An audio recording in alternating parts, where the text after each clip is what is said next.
முருகன் என்றாலே 6 தலைகளும் 12 கைகளுமே நம் நினைவுக்கு வரும். அதற்கு மாறாக குண்டுக்கரை என்னும் ஊரில் முருகப்பெருமான் சூரபத்மனை வதம் செய்வதற்கு முன்பே சிவபெருமானின் 5 தலைகளும் 10 கைகளும் சேர்த்து மொத்தம் 11 தலைகள் 22 கைகள் கொண்ட விஸ்வரூப முருகனாக இங்கே வந்ததாகவும் தலபுராணம் கூறுகிறது.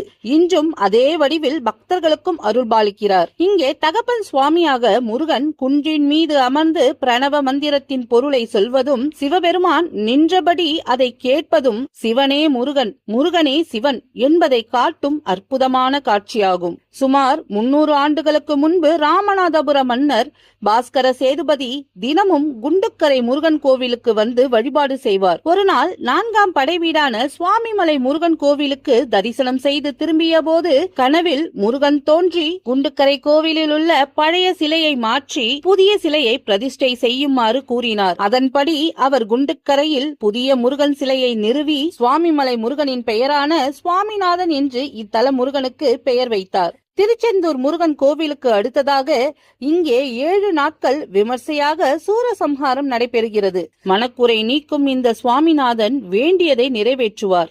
வேண்டுதல் நிறைவேறியதும் பால் குடம் எடுத்தல், காவடி எடுத்தல், அலகு குத்துதல், முடிக்காணிக்கை அளிப்பது போன்றவற்றை பக்தர்கள் செய்கிறார்கள்.